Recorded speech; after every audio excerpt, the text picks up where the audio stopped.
ৰাস্তাটো বেয়া হৈ আছে মানে স্কুলীয়া ল'ৰা ছোৱালী চলিব নোৱাৰে, বেমাৰী চলিব নোৱাৰে। যেনেবা মোৰে বেমাৰ হৈছিলে, চাইকেলত উঠাই নিছে, 4টা মানুহ ধৰি পেলাই নিছে, চাইকেল পৰি যায়, স্লিপ কৰে, দাঙি দাঙি নিছে। আকৌ এই ডুবিপাৰৰ পৰা একদম বৰঘাটলৈকে মানুহ কাণত আনিব লাগে। মানে তেনেকুৱা অসুবিধা হৈ আছে আমাৰ ৰাইজৰ। মানে ৰাস্তাটো অতি সোনকালে আমাৰ। এই গাঁওখনৰ নাম কি? গাঁওখনৰ নাম Borghat, Borghat 3 number ward. 3 number ward. হয়। কিমান টকা আবণ্টন হৈছিলে? 10 লাখ। কিমান দিন আগত হৈছিলে এইটো? 10 লাখ টকাটো ধৰক না, এই 2022, 23, 24 চনত হৈছিলে। এতিয়ালৈকে কাম সম্পূৰ্ণ হোৱা নাই। এতিয়ালৈকে একো কাম হোৱা নাই।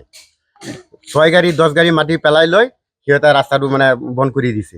আৰু কামটো কোনে কৰি আছে? ইছু আলী বাবুল আলী কৰিছিলে। কি হয় ইছুফ আলী আৰু বাবুল? বাবুল আলী হ'ল প্ৰেচিডেণ্ট আৰু মানে কাউন্সিলাৰ, বাবুল আলী কাউন্সিলাৰ আৰু ইছুফ আলী হ'ল মানে এনেই মেম্বৰ হিচাপত। তেখেতসকলে কামটো কৰি হয়, আছে। তেখেতসকলে কামটো কৰি কিন্তু 4 বছৰ বহি দিলে, কিন্তু কামটো সম্পূৰ্ণ হোৱা নাই। সম্পূৰ্ণ কাম হোৱা নাই। অলপ অলপ মাটি পেলাই ৰাস্তাটো মানে। গাঁওখনৰ নাম কি কৈছিলে? বৰঘাট।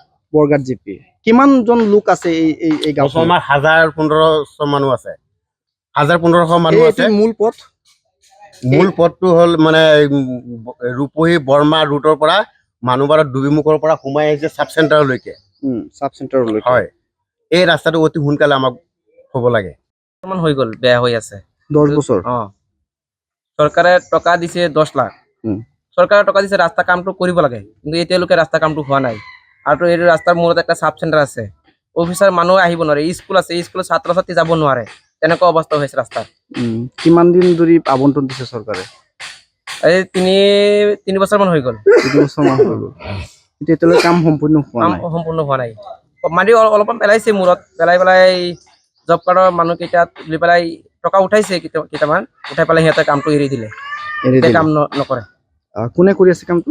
কামটো কৰি আছে ইছুফ আলী আৰু বাবুলে। এই গাঁওখনৰ নাম কি কৈছিলে? বৰঘাট।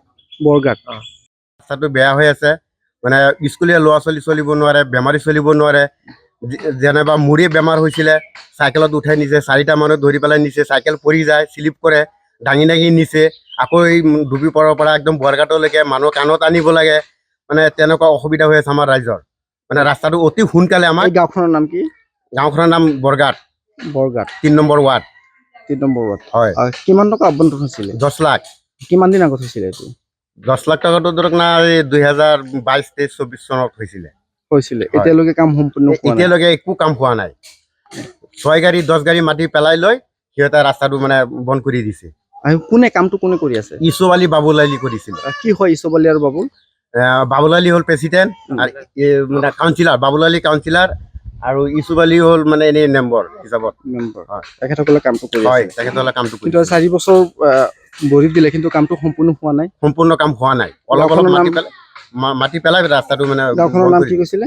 বৰঘাট। বৰঘাট জিপি। কিমানজন লোক আছে এই গাঁওখনত? আমাৰ 1000-1500 মানুহ আছে। 1000-1500 মানুহ আছে। মূল পথটো হ'ল মানে ৰূপহী বৰ্মা ৰুটৰ পৰা মানুহবাৰত ডুবিমুখৰ পৰা সোমাই আহিছে চাব চেণ্টাৰলৈকে। হয়, এই ৰাস্তাটো অতি সোনকালে আমাক হ'ব লাগে। হৈ গ'ল, বেয়া হৈ আছে। 10 বছৰ। চৰকাৰে টকা দিছে 10 লাখ। চৰকাৰে টকা দিছে, ৰাস্তা কামটো কৰিব লাগে, কিন্তু এতিয়ালৈকে ৰাস্তা কামটো হোৱা নাই। আৰু এই ৰাস্তাৰ মূৰত একটা চাব চেণ্টাৰ আছে, অফিচাৰ মানুহ আহিব নোৱাৰে, স্কুল আছে, স্কুলত ছাত্ৰ ছাত্ৰী যাব নোৱাৰে, তেনেকুৱা অৱস্থা হৈছে ৰাস্তাৰ। কিমান দিন ধৰি আবণ্টন দিছে চৰকাৰে?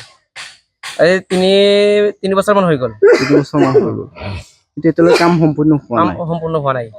মাটি অলপমান পেলাইছে মূৰত, পেলাই জব কাৰ্ডৰ মানুহকেইটাত লৈ পেলাই টকা উঠাইছে, কেইটামান উঠাই পেলাই সিহঁতে কামটো এৰি দিলে। কাম নকৰে। কোনে কৰি আছে কামটো? কামটো কৰি আছে ইছুফ আলী আৰু বাবুলে। এই গাঁওখনৰ নাম কি কৈছিলে? বৰঘাট।